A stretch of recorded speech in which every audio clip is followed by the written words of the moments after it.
Computer? Computer? Okay.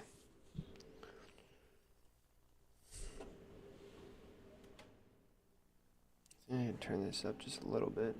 And I think this is...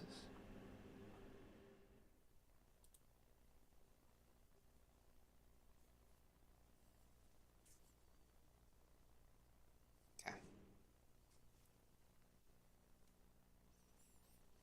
Let's turn this.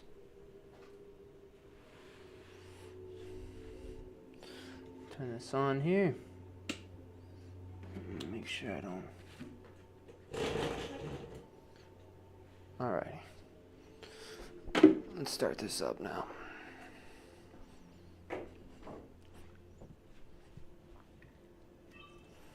Alright. Green on. Green on. Hello everybody, it's me. I'm back again with another video for you guys today. I got 3 more pots coming at you guys. Have you check it over on the wedging table. There we go. So I got those over 3 on the wedging table over there, so we'll get to that in just a second. But in the meantime, you know, my back is still hurting, so I'm going to power through that. I usually have a 2-day recovery rate, and so that means tomorrow I should be perfectly fine, no problems at all. So we'll be there. Hopefully tomorrow will be all good. But anyway, I'm going to get right into it. So green off. Green off. I feel like I need to do a better job pausing, but I think sometimes it's a little bit weird when I don't pause in between. I feel like it feels a little bit too forced or rushed. But we're going to start wedging this up here. And, you know, it's so weird, my back, it hurts only in certain ways. I tried running into work today, and literally it felt like somebody put a needle in between my spine. It hurts so bad. But again, we're just going to keep on making. And I feel like there's only one phase during my throwing that kind of hurts, you know, and that's with the knuckle pull. But I think everything after that, I'm okay. Or everything before it, I'm also okay. Like even wedging, it doesn't hurt too much. But like say if I was to lift up this, no, it actually doesn't hurt me too much. Anything that's maybe like where I have to start engaging some of my back muscles, oh my gosh, that's when the pain really sets in.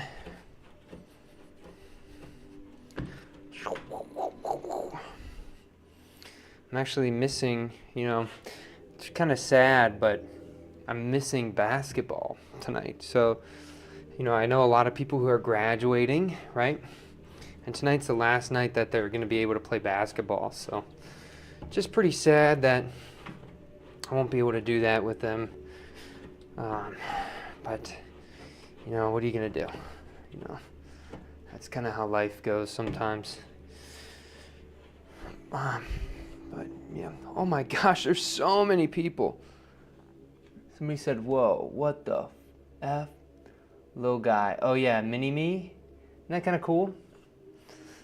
Turn up the music here. That's so funny. I think somebody came during my intro and saw me when I'm mini on the green screen. But here, wheel. There we go. Okay. So here we are. I really can turn this up quite a bit more, actually.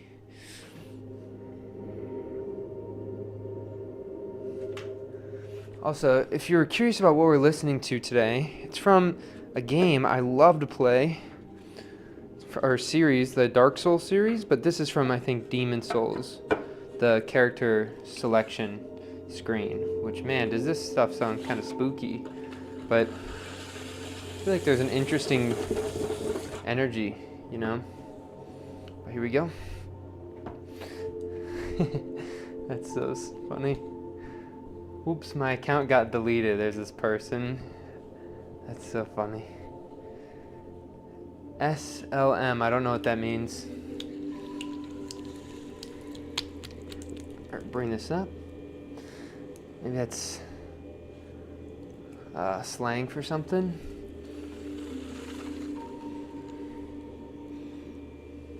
we're gonna bring this up. We got probably one more in us here. Go a little bit slower at the beginning. Push your hand in. Speed up as you get to the top there. And then bring that around. Catch it. And then bring it forward and down. Hold on, let me get some more water. Right down to the bottom. Some water, bring this up. And the hammer fist comes down. Somebody says, good luck. Thank you. I appreciate it. Mehdi. I appreciate it, Mehdi. I'm bringing my fist down and outwards just a little bit. Great. Making my first little hole at the beginning here. 2 thumbs down. You know, a lot of people are having some troubles with doing that first, and they're saying it gets off, right? Something that can help is if you have one finger in the middle and then one right next to it off to the side. What's happening is when you're in the middle, your finger's actually not really spinning. And so if you push down and you go a little bit towards one direction or the other, all of a sudden you're going to catch that spin and your hand's going to kick it right off. But if you have a finger there, then it's going to prevent that from even happening, right? Anyway, I'm cutting through this bottom area here. Smoothing out that base. Bring that out to the side. Rounding off that top edge. Going right down to the bottom for a llama pole. I'm going up for the llama pole here. And then from this point, we'll swap over to camera B. Thank you. I feel like that pause is just perfect there.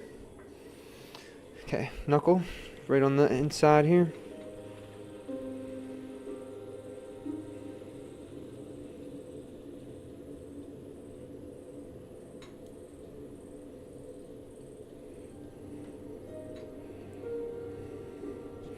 The knuckle pull is really just to move that clay inwards, right?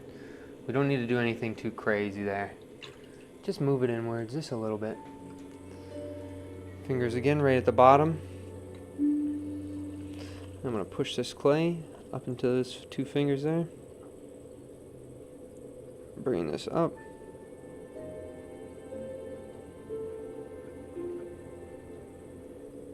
There we go. Nice. That's pretty good, Joe. Okay. Push the clay down.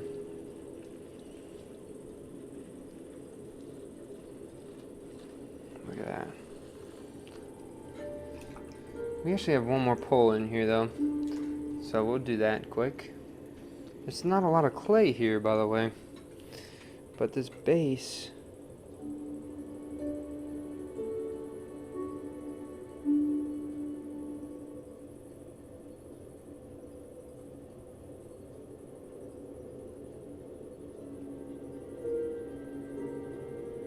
see how thin I'm getting? It's kind of getting a little bit wobbly there.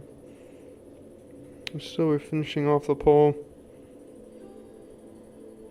This is the classic Dark Souls 1 playlist right here. This is lit.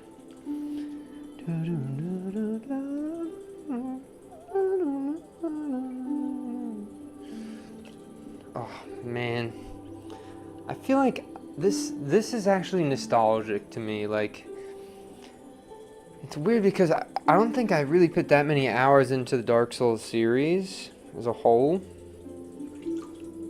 right? But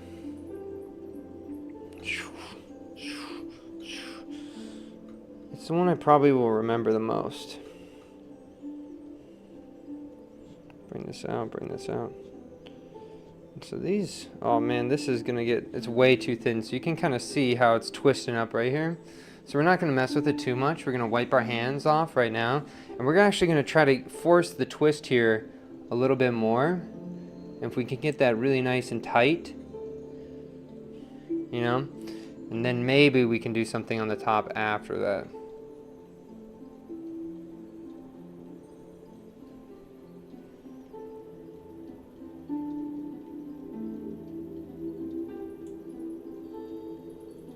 There we go. You see how that kind of works? That twist acts as a stabilizer for it, right? That twist is a thing that gives it enough sturdiness for us to still work on that top. We actually have some cool rips, and there's some good variation, I think, in that middle part there. I actually quite like how this one's looking so far. And if I'm looking at this, I'm going to do one pull, and I'm going to leave it really wide on this bottom here. So I'll show you all what I'm going to do. I have a little bit of water. I'm going to bring this out.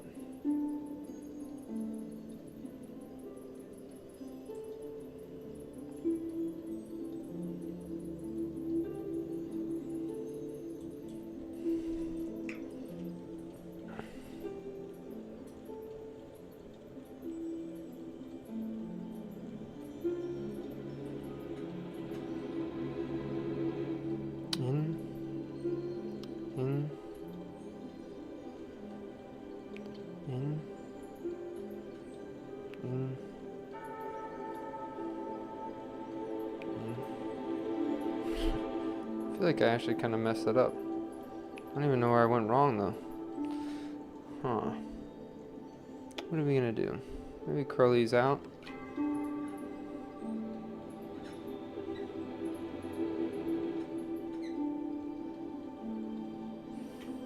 I feel like the base kind of looks dumb on this one, to be honest. So that's kind of unfortunate. I mean, it has something to it, but it's just not what I was kind of wanting out of this pot. So we'll see where it goes from here. It might even fall still, because there's that rip.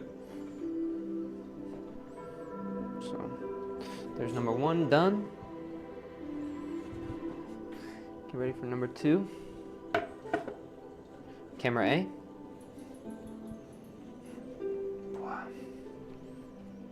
Pottery shelf.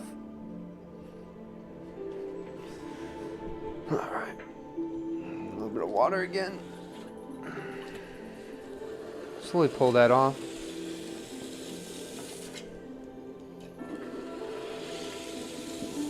Nice. Okay. Pushing that down in the middle.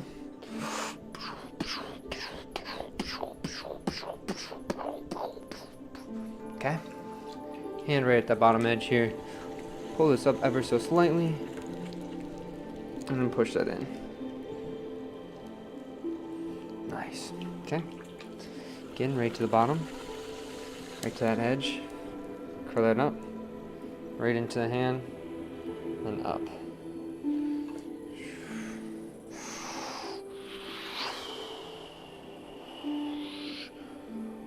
Whitewood Galaxy says hi. Hello.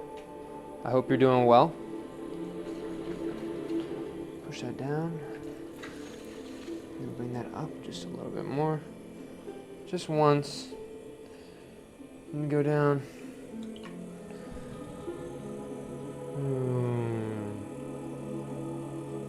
little bit of water right on this edge here.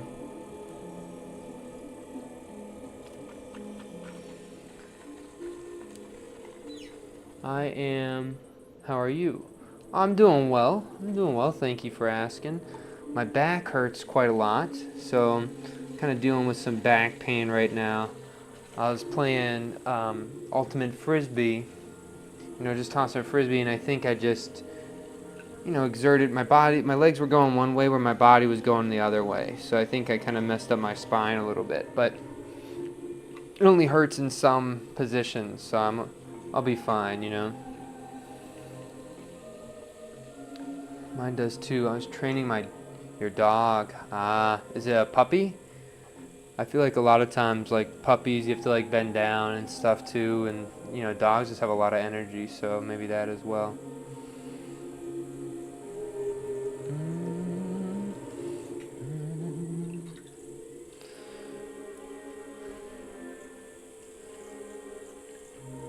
Right to that edge. Smooth that down ever so slightly.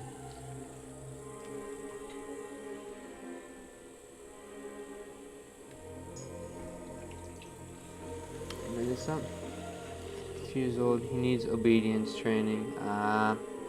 Yeah, I feel like dogs, they're so awesome, but I just don't think I could do the the whole training thing. Like if my dog was like really act out, I think I'd be a little bit crazy. Oh yeah, somebody asked me my back is still hurting. Yeah, it's just still. It's okay, like I said. But yeah, dogs, I think they're so, when I see a dog, you know, I can interact with it well, you know, but if I was to own a dog, I don't know, I think there's just so much responsibility. It could probably get tiresome, especially if you have like other things like in your life that you're focusing on. I think dogs can kind of get away, but there is also so much value in having like a companion.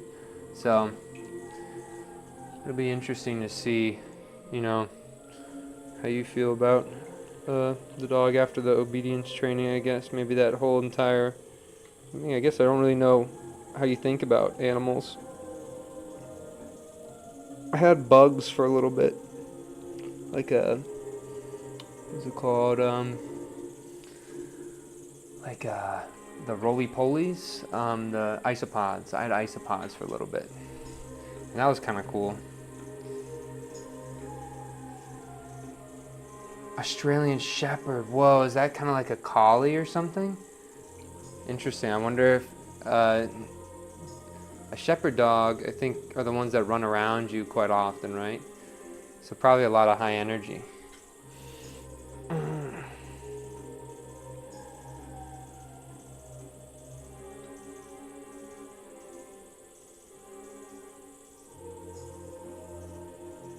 Yeah, I actually quite like roly-polies. I think they are pretty cool. I had this dream of making like a terrarium that had nothing but like a bunch of my pots, right? Oh, you can't see this. Someone named Whitewood Galaxy in my YouTube chat. Somebody else is saying that they have an Aussie Australian Shepherd dog, I'm assuming. Right? So that's kind of cool. Two people in the chats both have the same dog. They're farming dogs. Interesting.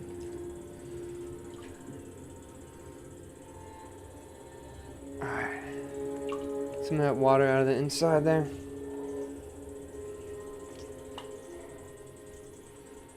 Right to the bottom. 1, 2, 3, 4, 5, 6.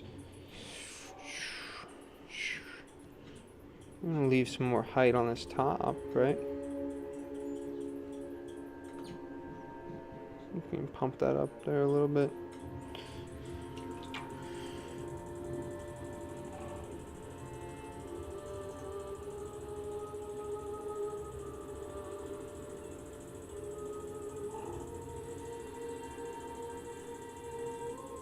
But you're right, they do have a lot of energy. Yeah. I think I need like, you know those like the dogs with like the floppy ears in movies? It's like maybe like some type of hound dog or something. I feel like those hound dogs are like my vibe. Just one that just doesn't even really care that I'm there. And maybe who'd just like sit here next to me while I'm throwing or something. Holy cow. This is getting crazy. The pot? Aw, thanks. Yeah, these are my tree forms. I make 3 of them every day. And they all turn out just a little bit different. I think they're kind of like, I relate them to songs, right? And together in different variations, they're albums. How did you do that? This? Well, it's kind of tilting right now, so hold on. I gotta make sure I wrap this up just a little bit more. Okay, there we go. That should be a bit more on center there. So I made a weak point, a basset hound. Yeah, I feel like I would do a yeah, that's like my type of dog, you know. Or maybe I'd do like what's the one with the big huge barrel on his chest in movies? I'd do one of those maybe, like the big giant ones. I could have a dog like that as well.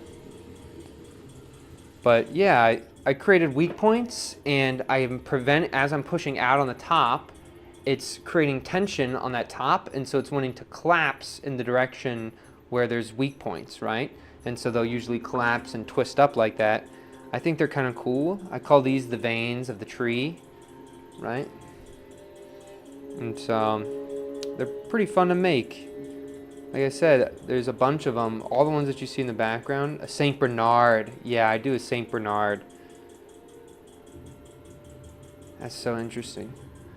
I had a buddy, you know, named Gerard, right? His last name was Gerard. And I thought that was like the coolest.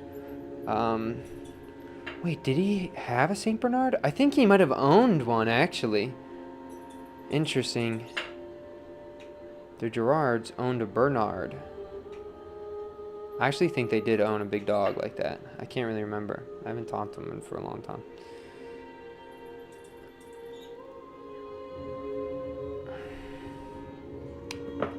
We're gonna get these little tendrils up.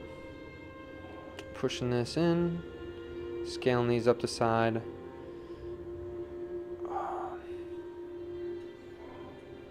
I feel like I'm also like a lizard person, or like I feel like wait, that sentence sounds funny. I'm a lizard person. Like, but I feel like I really like enjoy lizards, right? And reptiles. But I keep thinking too, a ferret would be kind of awesome. Could you imagine, as I'm throwing, I have this like little ferret who's just like Jay chillin'. I guarantee you, like, I could make a whole entire new like Instagram just dedicated to this ferret that rests on my shoulders. What are you making? Just trees. Somebody said snakes are cool. Yeah, snakes are pretty cool. I feel like I'm a little bit scared of snakes though, so I'm not fully convinced I could be a good snake owner. But I do think that they're really interesting. But I'm making all these trees. The goal is I have 3 different sets for like installations that I'd want to do with them. One is I want to fill, you know, a whole entire gallery space with trees to the point where you can't even enter the doors. Another one is I want to have a giant pedestal, right, that can fit all 1,000, like in a giant line, and then you walk down and you can spend time with each of them. And then I have another one that I can't tell you guys about because that's my secret, top secret installation. And if I say it, I know it won't happen, so I'm keeping that to myself. But here's number 2. I'll bring that over here. So wedging table. Wedging table. As you can see, I have the 2 there. Oh, what the heck? This dude just literally fell. Did we like the fall though? All right, we're keeping the fall on that one actually, so we're not touching it. That's kind of funny that it fell right when I swapped. But all right. Wheel. All right. We got one more to go. But I still think ferret on my shoulder is a good vibe. I think that's like the... I need to get some more water. All right, hold on. Take some of that out of there. Okay. Push this down.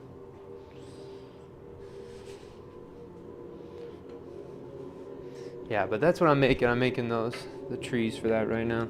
I feel like the music is kind of getting a little bit spooky again.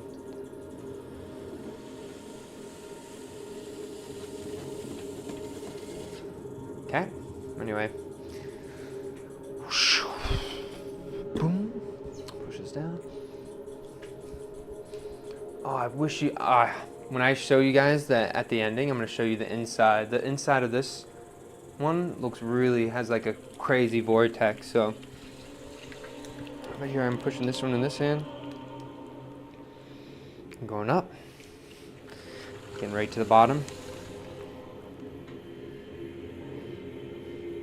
And so it ripped right in that middle part. You can see where it wanted to rip there. Just right there, right? So that's where I can tell that the clay, it's getting past being like a very plastic. The clay is a little bit short, so it's wanting to rip more so than stretch in that point. But here we go. Bring that down. Oh, come on.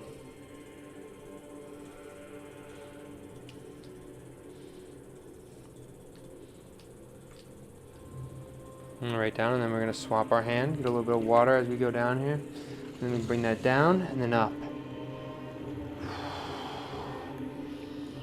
And down again. Add some water on top. The hammer fist is coming down over top, bracing our shoulder, and then slowly pushing this towards our palm. Get some of that clay right off that edge so we can have our hand right there. My friend had two. They were a riot. Oh, the like weasels or like a ferret. I feel like they'd be epic, but man, I would have to take that with me everywhere. So it's gonna be a while before I do the whole animal thing, I think. One of my students actually made me a little crocheted rat to put on my shoulder. You say what you're doing while you do it. I like that you say what you're doing while you do it. Oh, thank you, Kevin Woodman. I appreciate it. So I'm pushing my thumbs down. I'm slowly. I imagine I was doing a demo for this like kid, and they were like, I was explaining what I was doing, and I kept saying like, well, you ever watch Peter Pan? And I was like, who's the best person in the Peter Pan? Who's the best hero? Or not hero, who's the best character? And then the mom that was there was like, Peter Pan maybe? And I was like, no, Captain Hook, right? And so you want to grab your hook here, right? And when you're opening up this clay, right, you're not pulling all this chunk outward. You're cutting along that bottom, right? And so I'm using, look, I'll just use just my middle finger, right? And I'm cutting along this bottom edge here, right?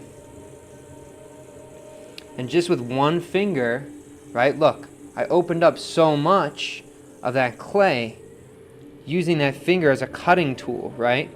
And it allowed it so I didn't have to move as much. Somebody said, hi, hello, hello. Hello, emo. Emo underscore TX2. Thanks for joining. I feel like putting underscores in your name is like this feels like a MySpace thing, you know? Where I think like numbers are like an Xbox video gamer thing. I feel like a lot of video games names is like taking like something and then giving it like another little phrase next to it. Like I had a friend, his name was like Killer Saw, right? Or my name used to be Baby Bowl, right? Baby Bowl 7, right? And so I think video game names are so funny, and so I wish I would have done, something like that. Oh, Pottery Demon, I guess that's one too. Pottery Demon 223. That would have been like the Xbox version of it or something. You never seen me before? Yeah, well, I don't have that many subscribers on the YouTube, so yeah, but hopefully you can see more of me as I'm getting more and more videos out there. Bringing this up. Oh, okay, so right now what we're listening to, imagine you were in a cave, right?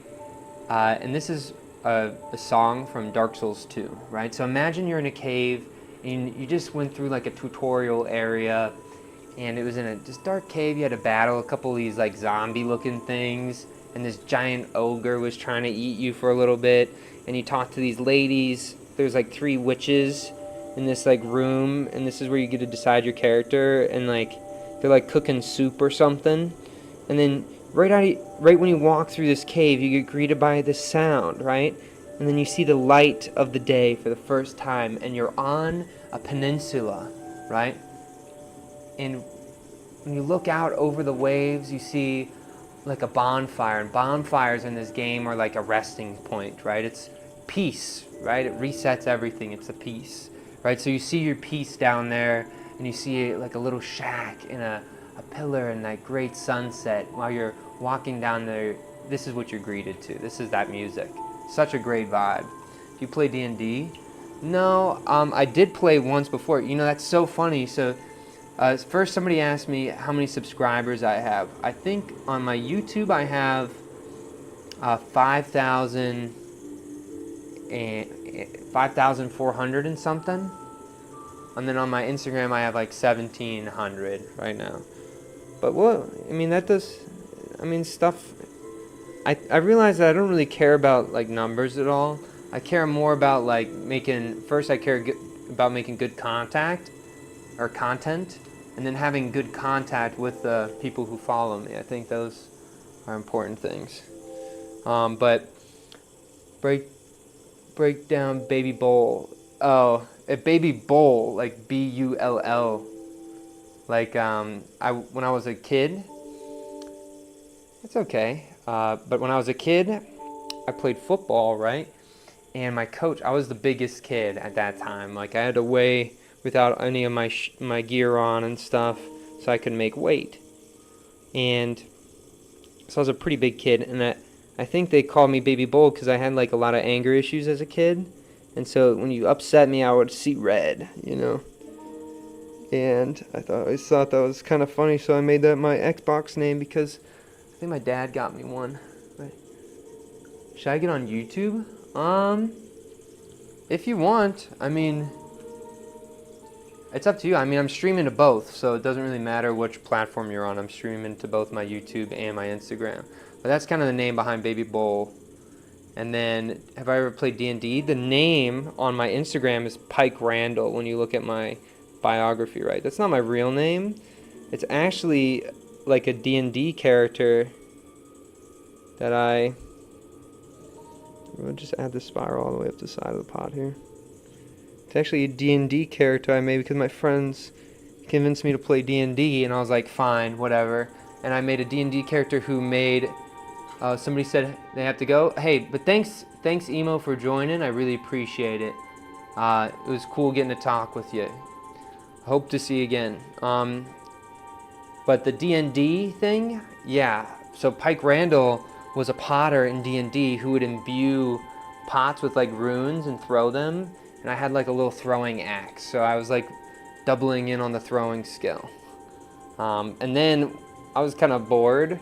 So I was like, all right, guys, I'm just going to stop at this next little tavern city, and I have to go on a making adventure and just make pots at this village until I come back.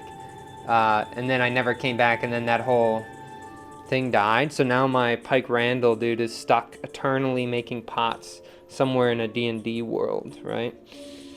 Which I thought was kind of cool. But that's where Pike Randall comes from, if you looked on my Instagram name. So it's kind of fun.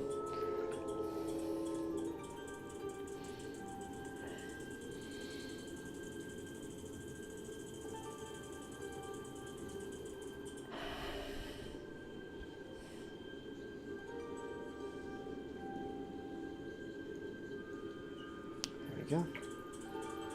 Push this down ever so slightly.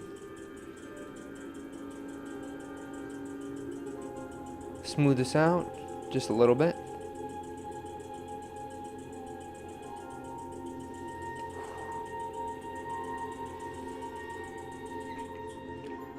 Right down to the bottom, open this up.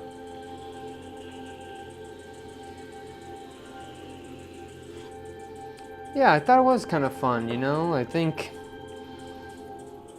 know, I just struggle with stuff like that sometimes. I feel like that's like my biggest criticism of myself right now as like a pal.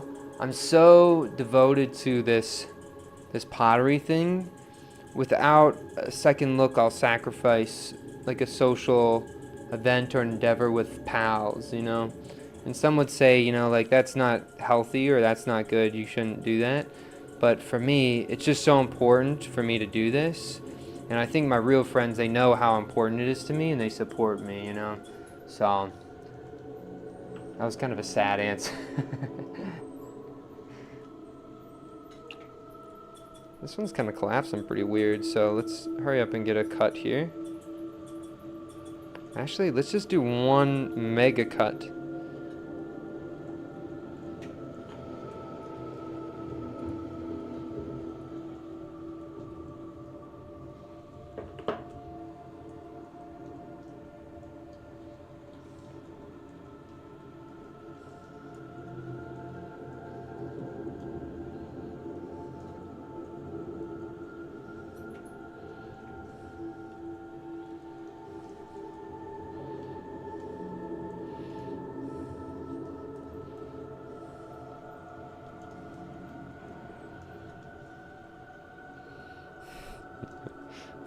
heck is going on?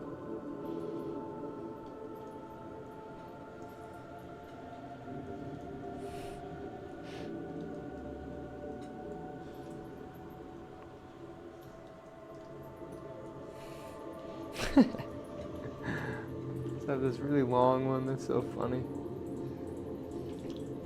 I haven't done just one. I feel like it looks a little bit weird, but I also think it's not too bad.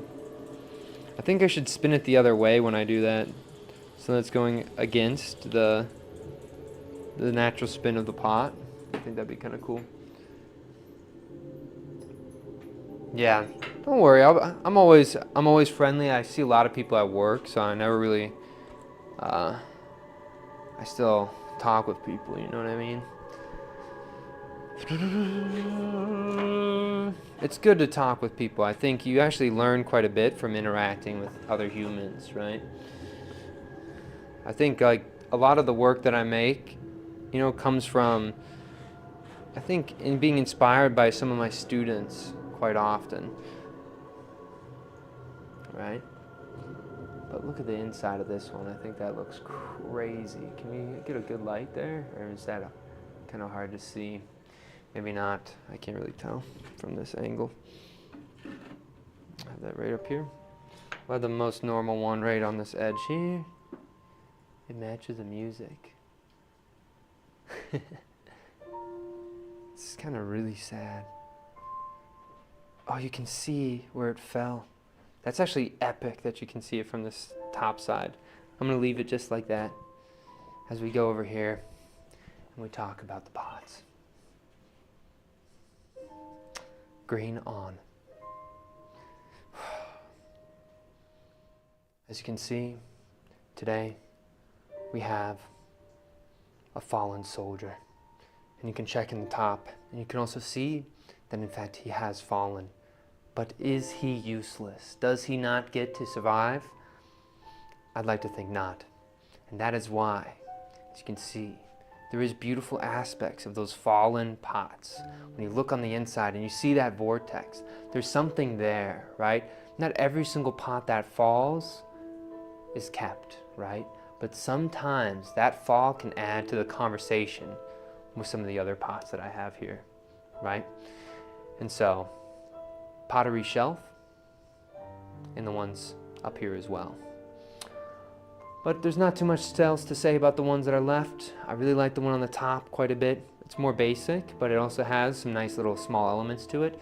And this one in the front, we did like a one drop here. So what I mean is we had cut one big tendril and we kind of spun that around the pot in different ways. And I kind of like how that turned out. But anyway, thank you so much for watching. All the best and strong mentality.